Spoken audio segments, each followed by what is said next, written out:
What is up everyone? Welcome back to our YouTube channel. So for today's video, I'm going to teach you how you can easily get refund on Whop.com.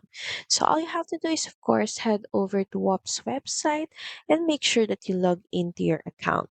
Then next in your profile icon that can be found in the left panel, just click on it, and in your profile page, just click on memberships.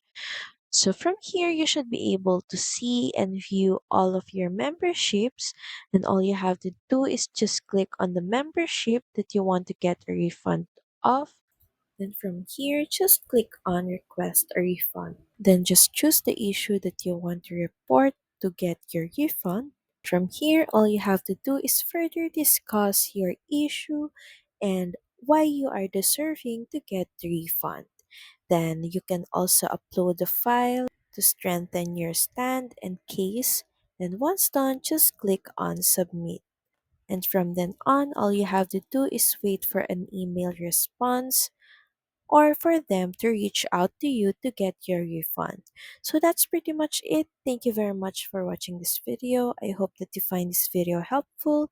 If you do, please don't forget to like, share, and subscribe to the channel. And I will see you again on the next one. Bye!